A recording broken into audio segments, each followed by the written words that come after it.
centralidade da nossa fé é a pessoa de Jesus Cristo, mandada em nosso favor. Então isso é muito importante. Nós cremos em Jesus Cristo, e sem Jesus Cristo não há razão para nós estarmos aqui. E cremos num Jesus que morreu e ressuscitou. Quando você pensa em Jesus, deve lembrar-se que ele está vivo. Ele está vivo à direita de Deus. Então nós temos essa linha mestra nas nossas ações. Nenhuma ação da igreja, nenhuma reunião, nenhum culto, nenhuma direção que a igreja toma deve ser fora dessa centralidade na pessoa de Jesus Cristo. Temos que nos lembrar disso. Se a gente perder esse foco, nós estamos falhando como igreja. E dentro desse foco, tentando viver como Jesus e obedecendo a Jesus, Jesus nos mandou pregar o evangelho. Nós não devemos guardar para nós esse tesouro, esse presente que ganhamos. Ele é algo que deve ser compartilhado.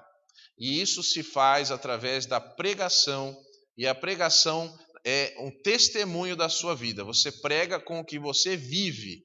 Nós temos muita dificuldade hoje, temos grandes pregadores, temos pessoas que falam bem. Não confunda falar bem, saber muita coisa, com viver conforme a vontade de Deus. Eu estava vindo no carro conversando com os meus filhos, para Deus não existe teoria e prática.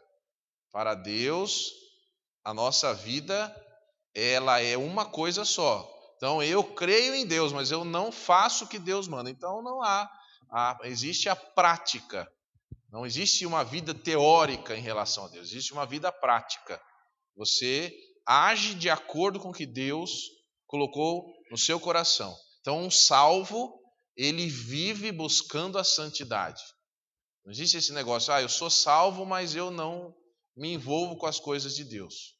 Então, isso é muito importante. Estou dando um rápido resumo de até onde nós viemos nesses domingos. Mas nesta manhã, nós queremos falar sobre uma outra coisa que também faz parte da sua vida, deve fazer parte. Na semana passada, nós estivemos falando sobre as Escrituras, que são a revelação de Deus para nós. E você que lê a Bíblia, você que tem o hábito de ler a Bíblia, saiba que foi o próprio Deus que inspirou as pessoas para trazerem a mensagem que está escrita na palavra. Nada deve ser retirado, nada deve ser acrescentado. Isso aqui é um presente. Se alguém perguntasse assim, qual o maior presente que alguém pode ter, mais do que ouro, mais do que prata, mais do que bens, é a palavra de Deus. A palavra de Deus é o presente maior que você tem. Leia a palavra de Deus, aprenda por ela, viva por ela. Aqui está como que o mapa do caminho que você tem que viver em meio a esse mundo cheio de outras coisas. Então você tem a Bíblia, use-a, leia, medite. Falamos sobre meditar, que não é só ler. Tem gente que fala, olha, eu li 5 capítulos hoje, e o que você aprendeu? Eu não me lembro. Então não ouve, ou leia outra vez, ou leia mais devagar. Não, tome cuidado com essas metas de ler a Bíblia em 1 ano. A questão não é quantas vezes você leu a Bíblia, mas se você está lendo a Bíblia, está entendendo o que está lendo. Tem muita gente que fala para mim, eu já li a Bíblia 40 vezes. Parabéns, é ótimo. Isso indica um desejo de ler a palavra. Mas você está entendendo, está meditando, isso está fazendo mudança na sua vida? Isso é importante. A Bíblia, para nós, é como o ar que entra no nosso pulmão. O ar cheio de oxigênio, o ar renovado para trazer vida para nós. Se você parar de respirar, você morre. A Bíblia é esse exercício de inspirar. Mas temos um outro exercício. Nós hoje, nesta manhã, vamos falar sobre a oração. E a oração é algo muito importante na vida do crente. Pessoas Nós temos algumas pesquisas de que 5% das pessoas leem a Bíblia, da igreja, não na nossa, mas de um modo geral, as pessoas leem muito pouco a Bíblia. Isso é um problema. A oração, tem gente que passa longe. Quando foi a última vez que você orou de verdade, orou com sinceridade na presença de Deus, colocando aquilo como um tempo reservado para falar com Deus? Se nós fizéssemos essa pesquisa sincera, talvez algumas pessoas iam lembrar-se, é verdade, faz muito tempo que eu não oro, e orar é muito importante. Nessa manhã, eu gostaria que você abrisse a sua Bíblia em Mateus capítulo 6, versículos de 5 a 8. Eu gostaria que nós aprendêssemos a orar, ou relembrássemos como orar. Mateus 6, de 5 a 8.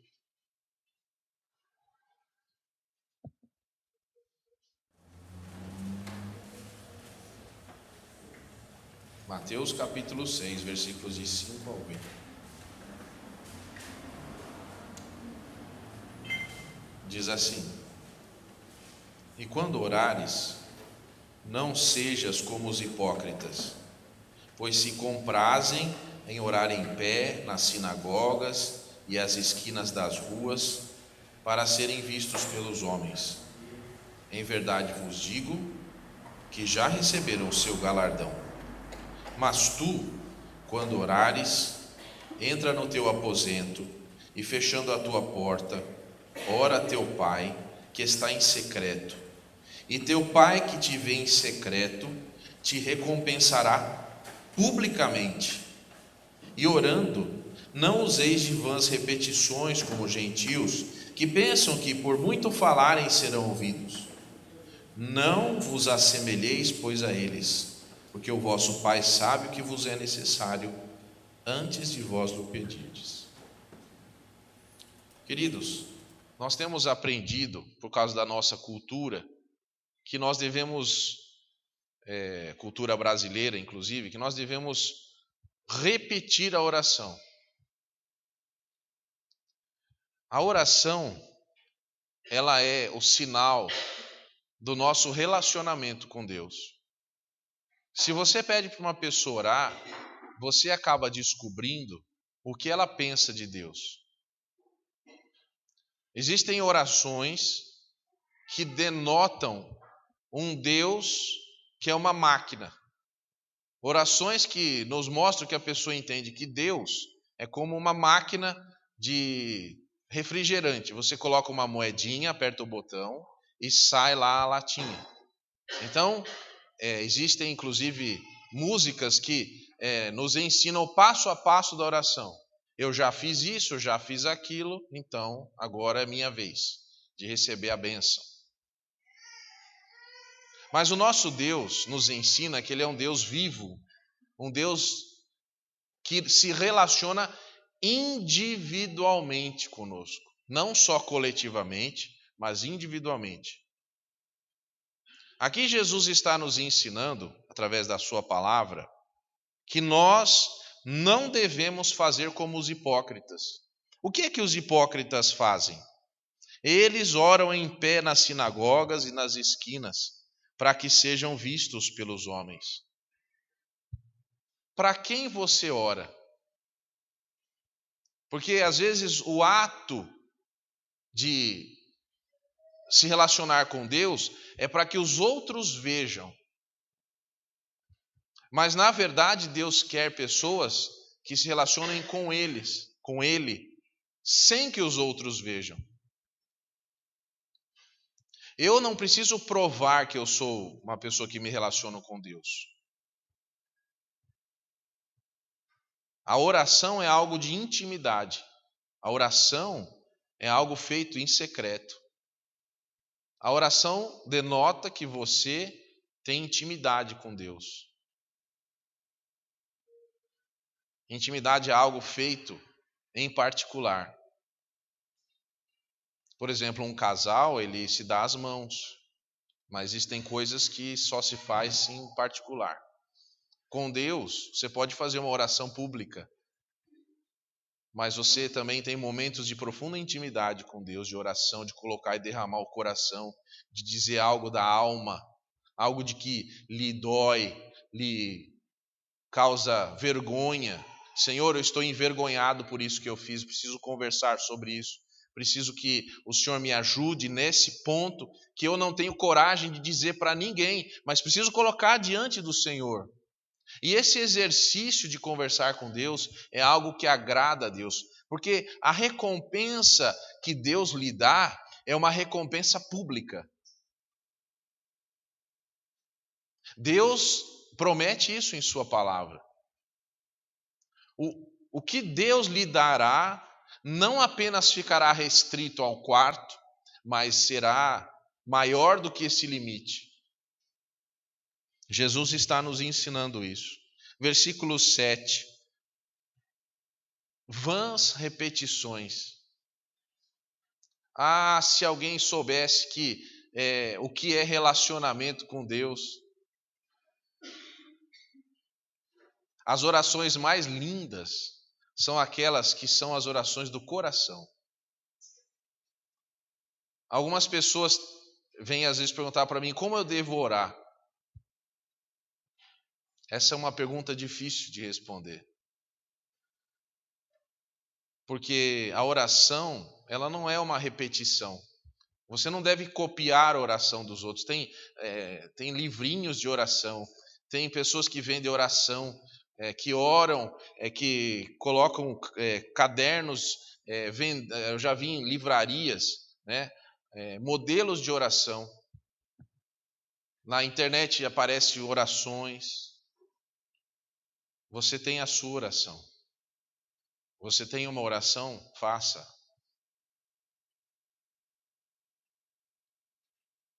Não repita aquilo que já mudou, porque a vida é dinâmica. Sabe, se você tem fome, peça pão. Se você tem sede, ore por água. Não fique repetindo a oração. É tão triste nós vermos as pessoas orando sempre a mesma oração por anos. Não mudou nada. A vida continua igual, a situação não mudou nada. O seu relacionamento com Deus não mudou nada. Você não teve mais intimidade com Deus e ainda está vivendo como vivia com Deus há 30 anos atrás. Você não conheceu mais a Deus.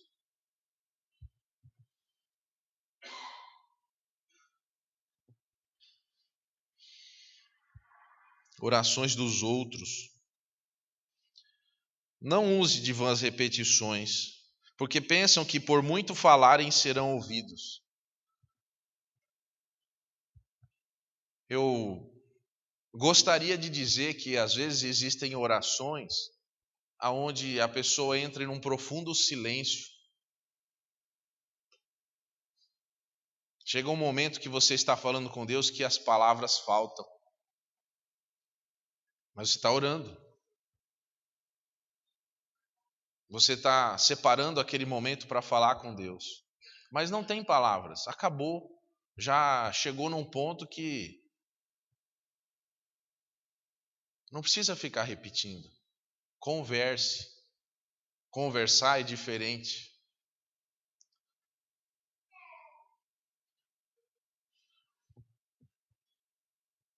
Versículo 8: Não vos assemelheis, pois, a eles, porque o vosso Pai sabe o que vos é necessário, antes de vós lhe o pedirdes. Aí tem alguns engraçadinhos que falam, então eu não vou pedir, eu não vou orar, porque Deus já sabe mesmo o que eu preciso. Mas não é isso que o versículo quer dizer. O versículo quer dizer que Deus sabe o que você precisa, mas a Bíblia diz que você deve orar. Não existe absolutamente nenhuma coisa mais importante num relacionamento do que a conversa,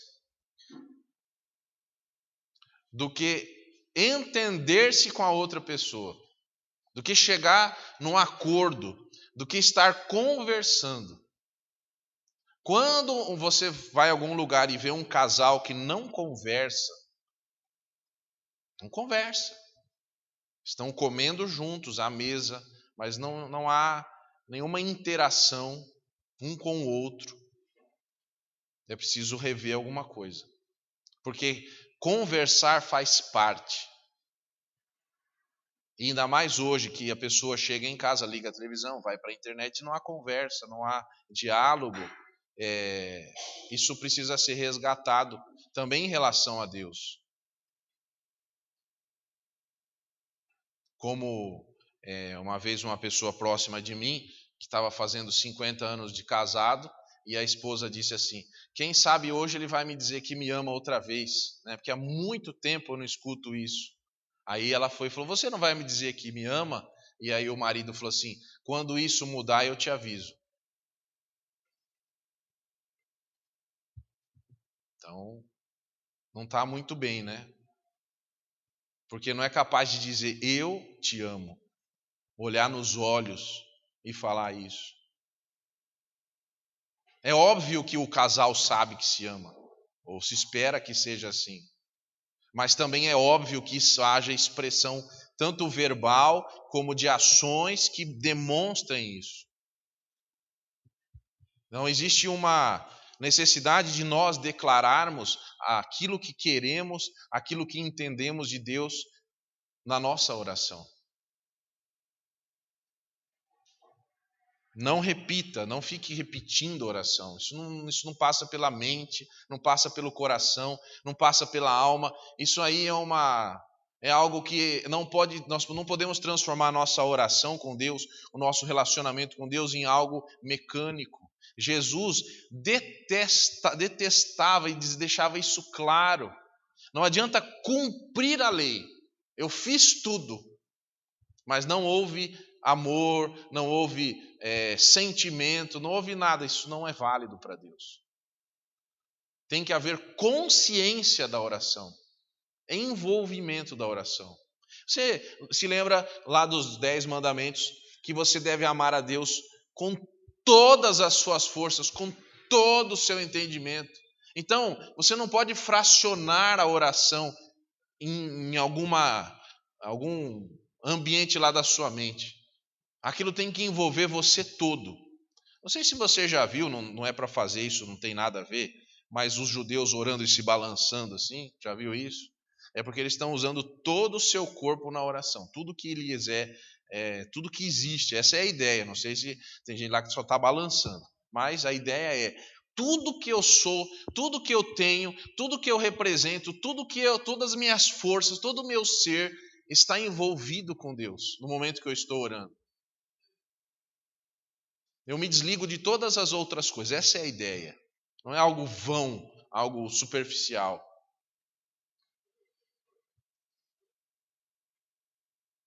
Eu gostaria que nós abríssemos nossas Bíblias em 1 Tessalonicenses, primeira carta de Paulo a Tessalonicenses, capítulo 5, versículos 17 e 18.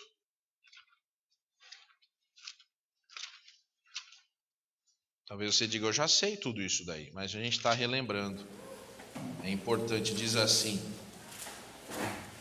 1 Tessalonicenses 5, 17 e 18.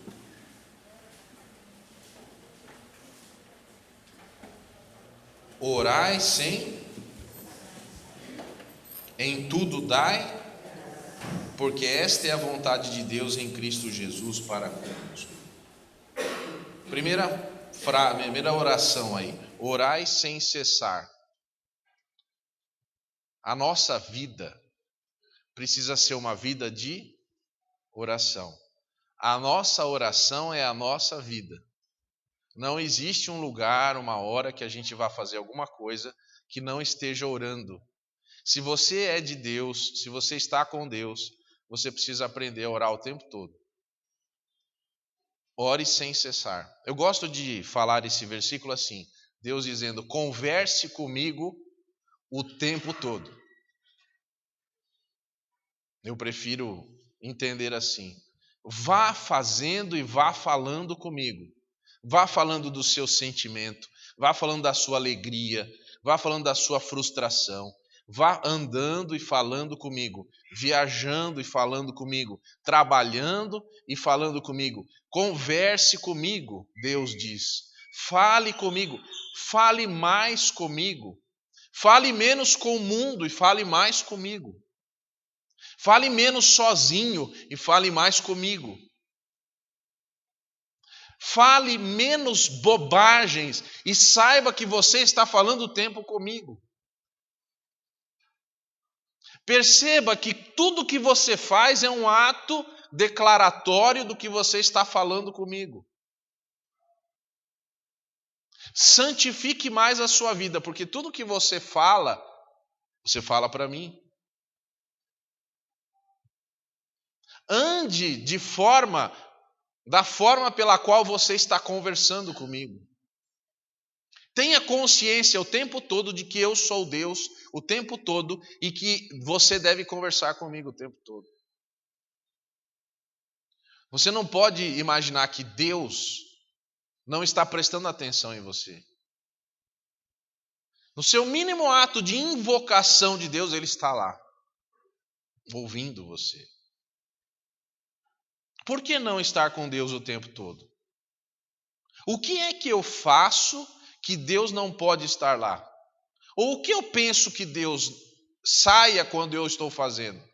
Não existe nenhum ato que Deus se afaste. A questão é, Deus vai agir com seu amor ou com sua ira, mas Deus está lá.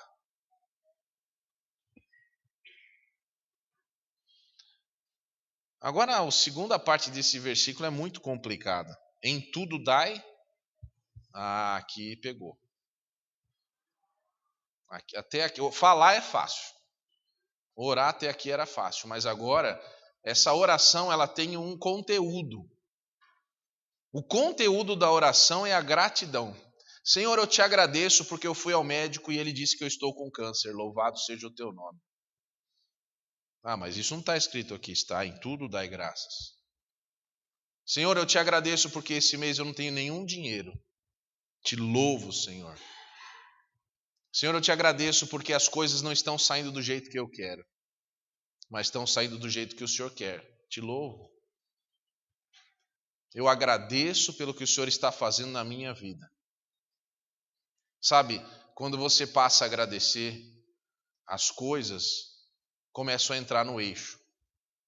Porque o que Deus quer da sua boca é a gratidão e o louvor. Deus não gosta de murmuração. É diferente você fazer um pedido. É diferente você ser sincero. Mas quando você começa a criticar o jeito pelo qual Deus faz as coisas, isso não é temor. Nós precisamos ser agradecidos. Isso não nos dá o direito de fazermos o que queremos, mas isso nos ensina que Deus é soberano e que Deus deve ser respeitado. E, aliás, se nós conversamos com Ele o tempo todo, podemos dizer da nossa frustração. Senhor, eu estou muito triste porque eu estou agradecendo, mas eu te agradeço. Meu coração não concorda com isso, mas eu te obedeço. Porque essa é a vontade de Deus para nós. Deus está nos levando ao ponto em que tudo será gratidão. Tem um outro texto que eu também gostaria que você visse, versículos agora, Mateus 6, de 6 a 15. Nós vamos ver os elementos da oração. Mateus capítulo 6, de 6 a 15. Isso daqui nos ensina os elementos da oração. Essa oração não precisa ser recitada, não precisa ser rezada. Ela deve ser uma oração que sirva de modelo para nosso relacionamento com Deus. A primeira coisa que eu aprendo no versículo primeiro aqui, versículo 6, que eu já li, é que eu converso com o meu Pai. Algumas pessoas, elas não entenderam como a Bíblia ensina a oração. Nós não oramos para Jesus Cristo e não oramos para o Espírito Santo. A oração, ela envolve a Trindade, mas a Bíblia nos ensina como nós devemos orar. E eu vou dizer como funciona isso, porque a Bíblia nos ensina. Você ora para Deus Pai. Você só pode orar para Deus Pai porque Deus Filho morreu por você na cruz. E você está habilitado a falar com Deus e a chamá-lo de Pai. E quem leva a sua oração é o Espírito Santo. E transforma a sua oração, a presença de Deus, de forma que Deus aceite a sua oração. Então a oração é um exercício de utilização das 3 pessoas que existem na triunidade. Nós às vezes erramos porque não oramos corretamente. Aqui Jesus no versículo 9 vai nos dizer que nós devemos orar para o nosso Pai. Você, quando ora, deve se lembrar que Deus é o seu Pai. Comece sempre se lembrando disso. Você está falando com o seu Pai. Isso denota relacionamento, intimidade, proximidade. Mas isso também denota respeito. Você precisa aprender. Eu falo com meu Pai. Esse Pai não é só meu. Aqui diz assim, Pai nosso. Então, quando eu oro para mim, Pai, eu preciso. Não. Pai, eu preciso, mas o meu irmão também. Nosso. Peço por mim, mas peço pelos outros também. Peço por mim, mas peço pela igreja. Peço por mim, mas peço pelos meus irmãos. Não sou filho único. Não sou isolado do mundo. Tenho um pai que é de outras pessoas. Não olho só para mim, mas olho para os outros. É um sentimento de saber e de pertencer a um Deus que é Deus de todas as coisas. Outros também foram salvos como eu fui. Mas esse Deus não está em qualquer lugar. Esse Deus está no céu. Ele está acima de todas as coisas. É um Deus supremo, soberano, criador, que existe para sempre, sempre existiu e sempre existirá, que não pode ser removido de onde está. Ele está nos altos céus. A sua oração, ela precisa ter consciência, você ao orar precisa ter consciência de que Deus sabe o que está fazendo, está no controle. Nunca uma oração é um desperdício, é um tempo perdido. Aliás, você sempre comece fazendo as coisas com oração. Se você estiver sem tempo, então aí é hora de orar. Se alguma coisa é grande demais para se orar, ou não dá tempo de orar, pare e ore. Porque se não há tempo nem para Deus, santificado seja o teu nome. Tudo que nós falamos precisa ser enaltecendo a santidade de Deus. Não existe nenhum relacionamento com Deus sem que nós percebamos a santidade dele. Deus é tão santo que ele mandou Jesus Cristo morrer por nós, para que nós pudéssemos também nos tornar santos, porque nós não temos condições em nós mesmos, nem mesmo de perceber a santidade de Deus. Mas uma pessoa diante de Deus, o maior impacto que uma pessoa vai ter no céu é ao perceber a santidade de Deus. Você vai dizer assim, uau, isso é muito maior do que eu jamais pensei. Você talvez não tenha noção, mas uma comparação aí. Você vai se aproximando do Sol, né? Vamos imaginar que você fosse no espaço se aproximando do Sol. A luz é algo violento, mas o calor, a santidade de Deus é algo terrível para nós, pecadores.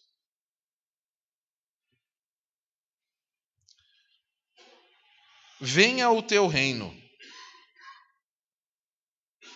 A oração é uma oração de que aquilo que Deus estabeleceu aconteça na minha vida, não o contrário. Senhor, eu não quero que o meu reino humano vá para aí, mas eu quero que o teu venha. O que eu quero é que o que o Senhor faz e o Senhor estabelece chegue até aqui. Seja feita a tua vontade. E aqui a oração poderia terminar, porque uma vez que a vontade de Deus é feita, já não tem mais espaço para pedir nada. A oração é sempre uma oração de temor. Eu sempre digo assim, a oração é um ato de rendição a Deus. Bonita a oração quando a pessoa termina dizendo assim, Senhor, eu queria pedir um negócio, mas sabe de uma coisa? Faça a tua vontade. Pensando bem, é melhor fazer o que o Senhor quer mesmo. Eu estava pedindo um negócio, mas chegando nesse ponto, eu percebo que o que vale a pena mesmo é que a tua vontade seja feita. Quando a oração chega num grau de intimidade com Deus, você já fala assim, Senhor, agora eu tinha um monte de coisas para pedir, mas acho que é melhor o Senhor dizer o que o Senhor quer. Porque eu pensei melhor, o que é que eu vou pedir? Já que o Senhor sabe o que é melhor. Então agora me ensina a fazer a tua vontade. Agora, essa vontade, ela precisa acontecer aqui como já acontece aí, onde o Senhor está. Nós aqui nesse mundo perdido, sem rumo, nós queremos uma direção, como o Senhor dirige já todas as coisas aí na tua presença. A oração é a dimensão de Deus chegando até você. Quando você começa a orar, você tem que perceber que você está entrando num campo perigoso de andar. Não é de qualquer forma. Uma oração precisa ser uma coisa muito bem elaborada. Senhor, mais um momento, porque eu nem sei o que eu vou pedir. Eu nem sei o que eu vou falar. Eu peço já desculpa pela minha oração, porque o que vai sair daqui, só o teu Santo Espírito mesmo mudando tudo, para eu não ser fulminado. Porque eu não sei nem o que falar. Mas, Senhor, se for para falar alguma coisa, é melhor o Senhor me dar comida. O pão nosso de cada dia nos dá hoje. Senhor, eu vou me ater a pedir comida, comida e água, Senhor. É o básico para a existência, o resto tanto faz. Comida e água. O Senhor me deu comida, me dá comida hoje, Senhor. Tenha eu possibilidade hoje de tomar um café, almoçar, jantar. Senhor, obrigado. Muito obrigado, Senhor, porque eu estou respirando. Obrigado, Senhor, porque eu estou tendo a consciência de saber que o máximo que eu devo pedir é comida e está muito bom. E se o Senhor não der comida também, louvado seja o teu nome. Está muito bom, Senhor. Obrigado porque o Senhor está deixando eu falar comigo, eu não fui fulminado, pelo sangue de Cristo, estou aqui. Muito grato. Senhor, também... Se o Senhor entender, eu quero pedir perdão, porque eu sou um pecador, eu sou uma pessoa que, olha, agora que eu estou percebendo com quem eu estou falando, pensando bem, esquece o pão e vamos passar para o meu pecado. Porque o que adianta comer para ficar pecando? É melhor o Senhor me perdoar os pecados. E, Senhor, pensando bem, perdoar os meus pecados, mas tem um problema, eu peço perdão para o Senhor dos meus pecados, mas eu não fico perdoando as pessoas. Então, Senhor, vamos estabelecer um negócio, o Senhor me perdoa à medida que eu perdoar as pessoas. Quando eu perdoar alguém, o Senhor me perdoa também. Assim, tipo, eu estou fazendo com os outros o que o Senhor está fazendo comigo. O Senhor está me ensinando a ser grato pelo que o Senhor me dá com os outros. Porque o Senhor é um pai nosso, não é um pai meu, o Senhor é um pai da gente. Então, eu vivo perdoando porque sou perdoado. Eu já adquiri a experiência do perdão. Então, agora eu tenho a dimensão, conheço que o que eu fiz é muito grande. E quando alguém faz alguma coisa pequena para mim, isso me dói tanto. Que dirá eu em relação à tua santidade? Porque o teu nome é santo. Então, eu sou mais grato pelo que o Senhor fez por mim, quando eu mostro que eu também faço pelos outros.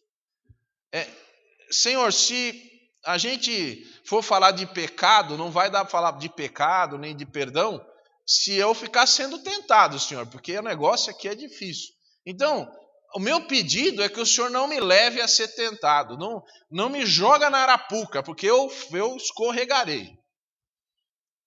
E quando eu falo com o Senhor, e quando eu estou lendo a Bíblia em comunhão com o Senhor, quando eu estou com a vida cristã envolvida com o Senhor, aí eu não peco tanto, porque eu não estou enchendo a minha mente de lixo. Então o Senhor não me induza a pecar, me induza a estar na tua presença. É melhor. E Senhor, tem uma coisa, eu não sou, pensando assim no Senhor, eu não sou páreo para o mal. Então, tira o mal do meu caminho, Senhor, por favor. Olha, deixa o pão para lá, perdão, mas, Senhor, a minha oração sincera mesmo não é por comida, mas é para que eu não encontre o mal.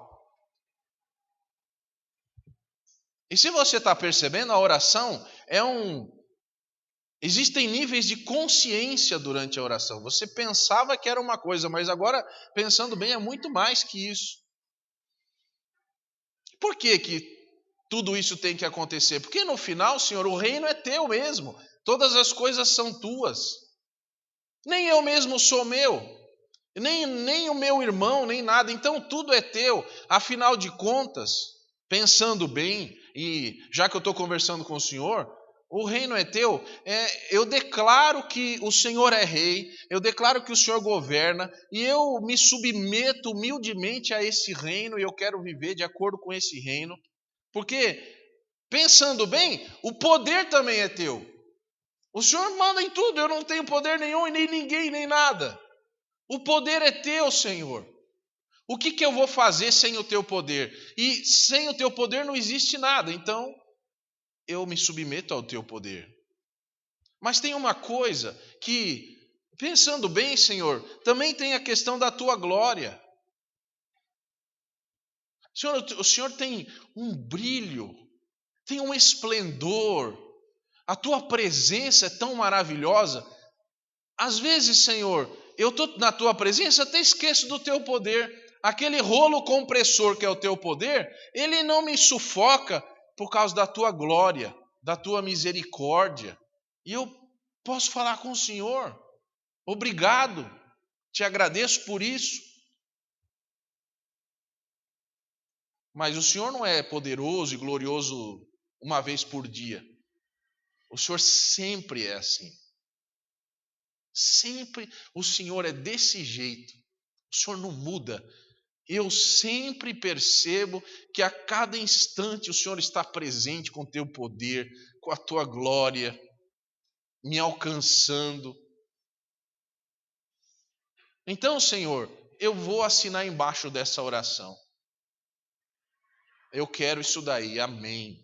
A palavra amém é uma palavra fantástica. Um dia eu quero fazer um estudo sobre a palavra amém, mas não vai ser hoje. Que assim seja. É o desejo do meu coração. E eu concordo com isso. Eu quero, Senhor, eu concordo com o Senhor. Eu falo amém para o Senhor.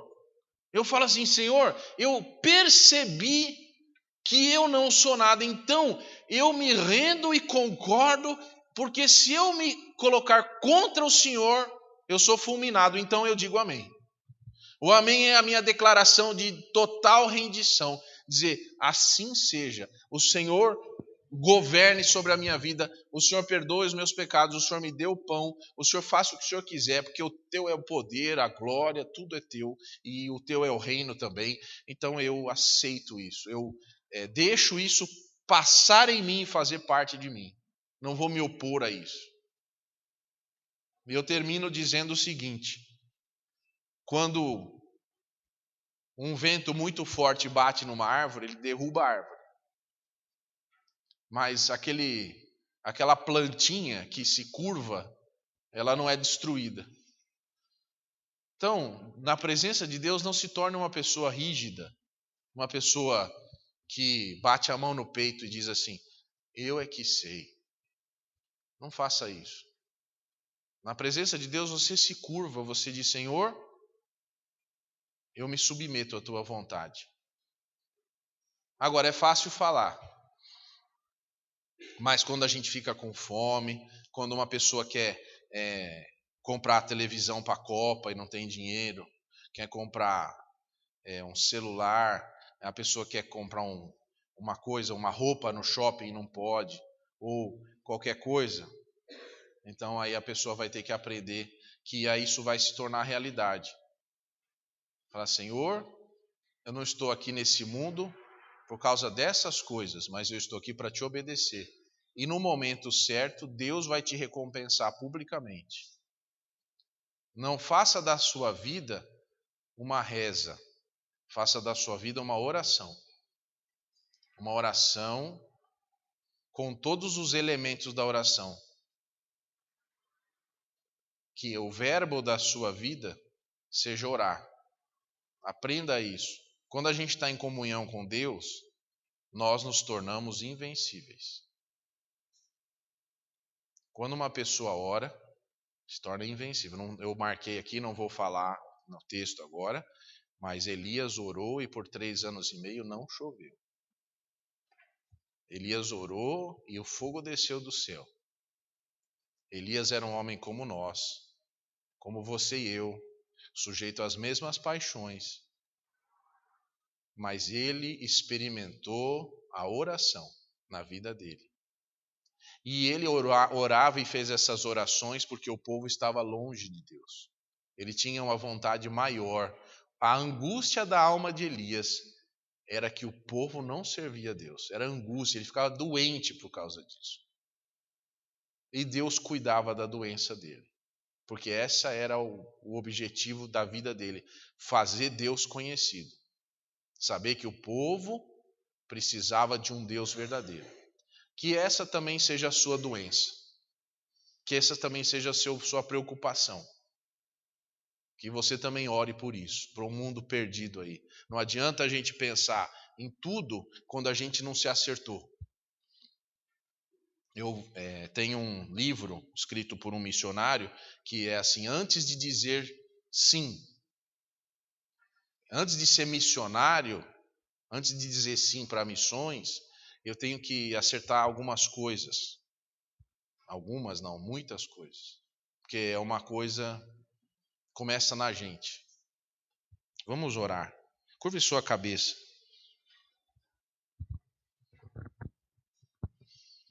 Senhor, é incrível saber que o Senhor pode ser chamado de Pai.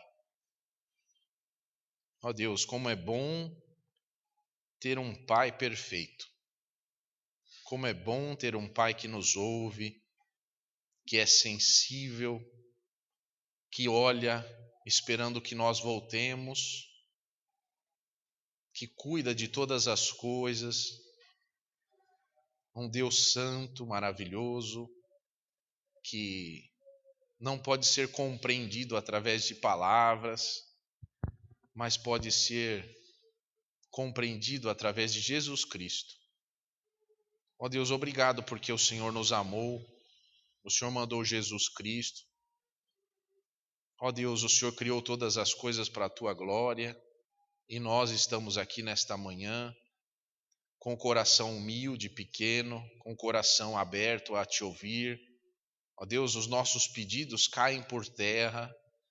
Senhor, concede-nos a bênção de ir conhecendo o Senhor através de uma vida de leitura bíblica, de oração.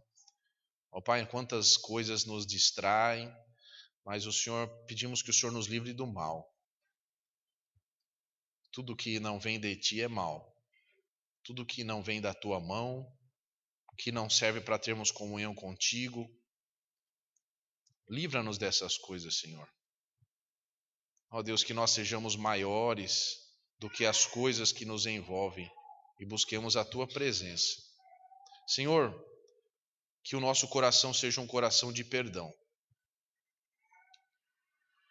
Ó Pai, como é fácil magoar-se, mas como é difícil perdoar. Ó Deus, que a gente não aponte o dedo mais para ninguém enquanto a gente não aprender a perdoar. Fica, Senhor, conosco nesta manhã. Abençoa-nos, Pai, em nome de Jesus. Amém. Deus abençoe sua vida. O café vai ser servido aqui dentro mesmo, tá bom? E a aula para as crianças vai ser na sala lá atrás, aquela sala do meio, né? Então vai ser ali, os papais levem depois lá na sala do fundo do meio.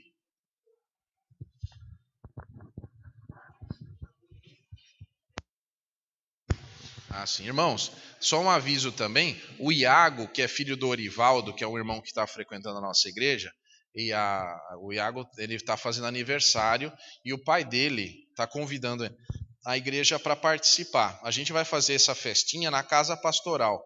Principalmente as pessoas que têm crianças pequenas, se puderem nos ajudar indo lá depois do culto à noite, tá bom?